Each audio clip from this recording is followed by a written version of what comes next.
Hi, and thank you for watching us here at Tax Talk UK, where we talk about all things tax and consider other important aspects of running your small business, being self-employed, self-employment. And so today we're going to be continuing with the QuickBooks bite-size demo guidance videos that we have available to help you to get the most out of your QuickBooks software. So before I do that, if I could just ask you to take a moment, please, to subscribe to our YouTube channel. That way you will easily be able to refer back to this information if you should need to, as well as being able to find other information, other videos in the QuickBooks series, for example, or on wider topics, all aimed at helping you in your self-employment. All of our videos are catalogued in our playlist. So if you are looking for other QuickBooks demos, if you go to the QuickBooks playlist, or if you are looking for more wider topics in your self-employment, if you go to the playlist that describes your trading style, then you will find the videos that are most relevant to you. So back then to the QuickBooks demo series. So today I'm going to be showing you how to send a statement or statements to your customers or clients in your QuickBooks software. So we're just going to hop into the software now. So you may know that by sending regular statements to your customers or clients will help to reduce the time taken for payment. It's just human nature that some people will not be that organised. Things will slip their mind, and by sending a timely statement, it just helps to keep in their mind the fact that they owe you some money. So as with lots of things in the software, there's different ways that you can navigate to get to the same screen, and that is fine. The important thing is that once you get to that screen, that you know what you need to do. So if we go into the sales menu and into the customers, and let's just decide that this customer here we want to send a statement to. So in the action column, you'll see the drop down menu, and under that you'll see create statement. So if you select that, you will see the create statement option. Now, another way that you can get into that is if you actually open up the customer account. In the green drop down on the right hand top side, you will see statements. So as you can see, it takes you to exactly the same place, and that's the important thing. So it depends where you're navigating from, and as I say, it doesn't really matter how that you get to the screen, as long as you get there and you know what to do once you are there. So one of the things that I wanted to show you is that there's different types of statements. So you can see in the top left-hand box, statement type. If you click the drop down, there's different items that you can, there's different types of statements that you can send to your customers or clients. So I'm just going to quickly run through and show you the difference. You will have, on an individual basis, you will decide what's best for you. It may be that different clients or customers need different statements at different times. You might want to send a different statement. So, and that is fine. It's, as you can see, it's quite easy to switch between them. So on this balance brought forward, so it's going to be the invoices from the start date of the statement. So we've got the statement date, that's today's date that we're actually producing the statement, and that defaults to be the end date. Now the start date of the statement is going to default to be a month earlier, but it may be. So in this scenario, I know that the invoice that's outstanding is older than that. So I'm just going to, just for the purposes of showing you what I'm doing, I'm just going to change that start date to 2022. And then it's really important that you click apply. If you don't click apply, that change won't happen, and the statement will be generated from the from the default information that you saw when you first accessed that screen. So, so once you've selected the type of statement and you've got your dates in, you just got a summary here that's going to confirm the email address that the statement's going to be sent to and the total balance, so that you can ensure that you're sending what you think that you are. So if we click here, print or preview, we will just get a pop-up PDF of the statement as it will be sent. So you can see it'll have all of your information that shows the same as would show on your invoices, any logo if you've got it on there.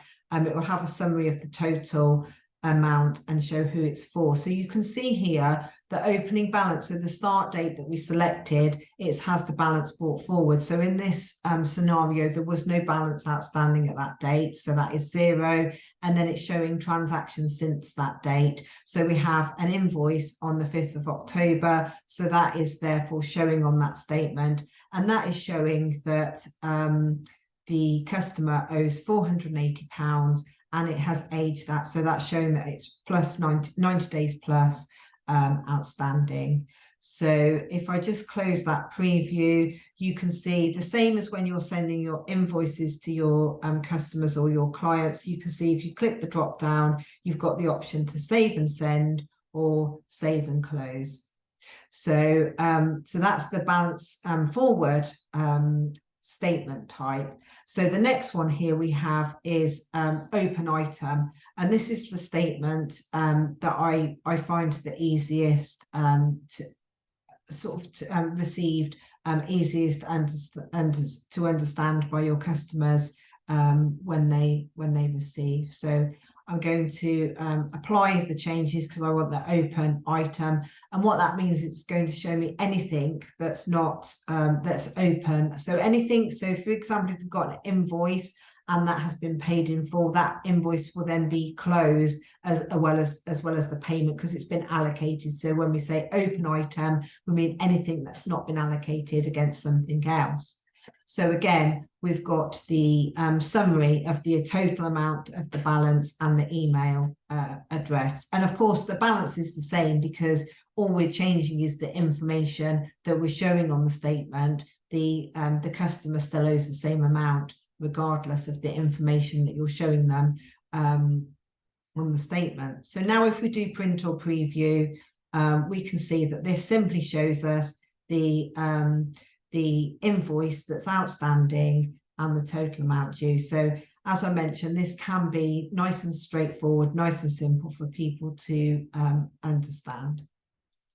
So the next one then is a transaction statement.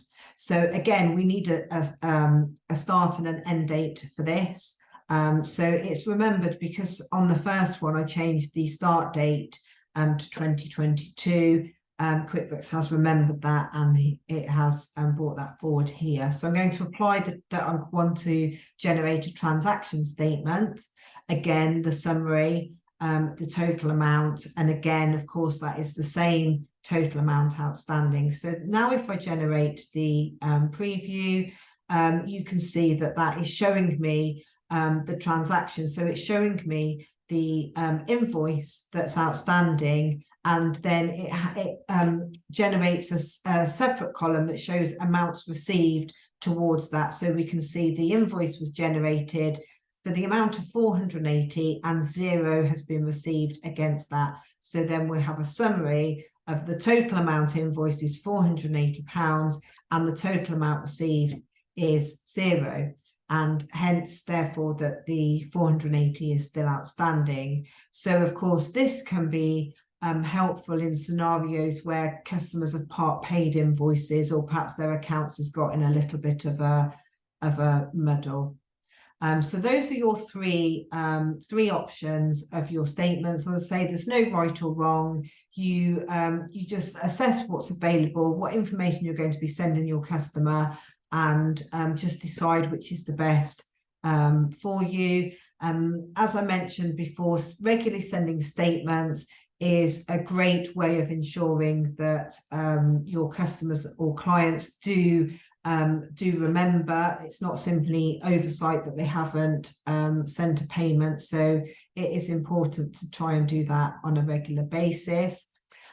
Just another point to mention, so for example, you might at the end of each month want to send all of your customers with outstanding balances a statement, and you can certainly generate more than one statement in one go, simply by selecting the customers or clients in the left-hand checkbox that you want to send statements to, and then under the batch actions, you will see create statements, and this therefore will generate all of the statements for you in